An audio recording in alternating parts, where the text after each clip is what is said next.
So, I recently got diagnosed with autism. Um, is that how to say it? Because if I say it that way, it looks like I think it's correct. I think it's correct anyway. So I recently got the diagnosis, and one of the things it takes my mind back to some of the challenges I've had, and it takes my mind back to interacting with people, because I think one of my greatest challenge, even though I have other classic issues, one of the greatest challenge is my way of socializing with people. Um, yeah, I think that's how you say it. Okay, so uh, it's not just about my friends being few or something. It's about how I cut across to people. For example, I think in one of my videos I was talking about greeting people in the morning and how it sounded to them like I was mumbling. Um, I was mumbling the greetings. Now, it wasn't just the fact that I mumbled the greetings. It's the fact that there were other things that lined up with this mumbling to give an impression. So I'm trying to explain this just to like make it clear why people made the assumption they did.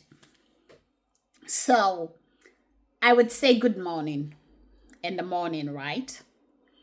And that good morning on a bad day or on a stressful day or on a day where my brain is being sluggish to catch up with conversation,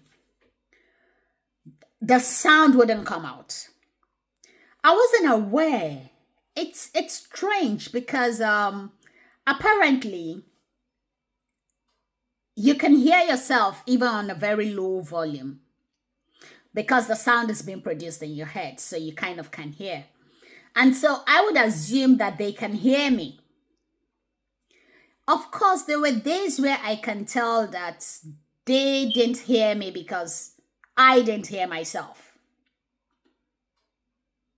Yeah. There were those mornings where I would be like, good morning. And I can't even hear the good morning. And I've opened my mouth and I can guarantee you the sound didn't come out. So there was no way they could have heard the greetings. There were mornings where I did produce the sound, the volume was low. There were also mornings where it was a mumbled greeting. But the thing is, they thought that was arrogant. They thought that was snobbish. Part of the reason they made that assumption was my eye contact was poor. So this person is walking opposite me or towards me. They would expect that I would look in their direction. But since my eye contact is poor, it means that I'm probably looking away. So I'm looking away, which already gives the impression that I'm trying to ignore that person. And then I mumble a greeting, which further supports the fact that I'm really ignoring the person. I'm refusing to acknowledge the person. And then people tend to have a habit. So I'm describing Nigerian setting when I was in nursing school. People had a habit of slowing down to greet. Some people stopped because they said good morning and they had some extra conversation like where are you going to, what did you do, what do you want to do, stuff like that. They had those extra conversation. I rarely stop when I greet people. When I pass people on the corridor, I rarely ever stop till this day. People tend to stop to add a couple of more conversations. I don't. I don't do small talks, and that would sound like a cliche, but because I'm neurodivergent, my brain kinds of talk when there's an important topic to talk about, or when there's a topic that I'm interested in, or when something really needs to be said. And unfortunately, greetings don't fall into the category of something that needs to be said. And so I don't stop to greet people. So in that Nigerian setting while I was in nursing school, I think there were a lot of people who just disliked me. They did say it. So it's not just something I think. They said it. They mumbled about it. They grumbled about it. They talked about it. They talked about how they assumed I was snobbish and arrogant and whatever and whatever and whatever. People had opinions. Luckily, I had a bunch of classmates who liked me for some reason or the other. But I had a lot of people who also felt like they felt like I was a terrible person. Unfortunately, it's because that's how my brain works. I didn't value the little chit chat, and I didn't understand that it was required. I didn't understand that it was expected. I and there was nothing much I could do about it. So I kind of like felt like they were overreacting, and that's the way I feel. Over the years, or now that I know that I'm neurodivergent, I make room to accommodate the fact that what they expected was normal. It's not it's not off, because I used to feel like it's off, because I used to feel like, if you want greetings, why won't you greet me? That's still a thing I still don't understand. And I used to feel like, why is it so important? Why? I really don't, my friend, we don't have a relationship. Why must I say hi to you if I'm just walking past you? Why do I need to say hi? But apparently, that's how the world functions.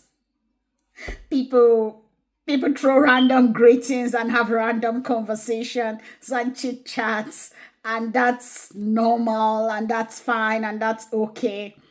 And it's just me and my brain that thinks that's stressful. I still think that's stressful.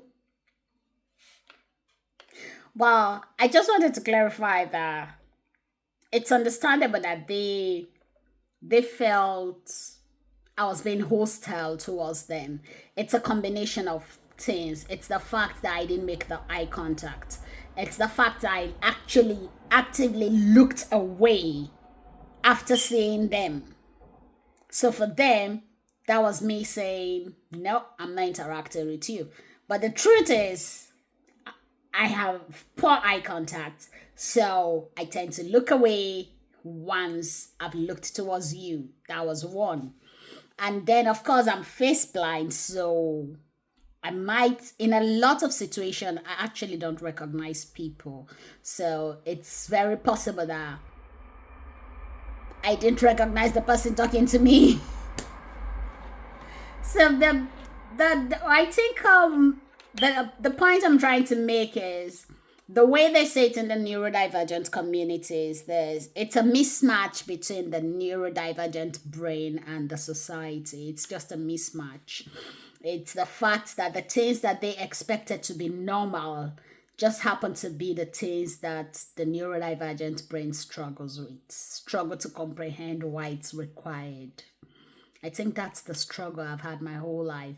It's that struggle to understand, why do they think this is necessary? I didn't really understand it. But I look back now and I realize it's the wiring of my brain that makes these things should have been automatic for me. That's the thing. It should have been automatic. It should have been, I didn't need to manually think it and plan it and execute it. It should have come just spontaneous. And because it didn't come spontaneous for me, I assumed it shouldn't be something that is required. It's difficult to communicate exactly what it is that I'm trying to communicate. But I was just trying to talk about why um my schoolmates thought I was snobbish and arrogant, and what signs they were looking at. Meanwhile, something else was happening. Yeah, poor me.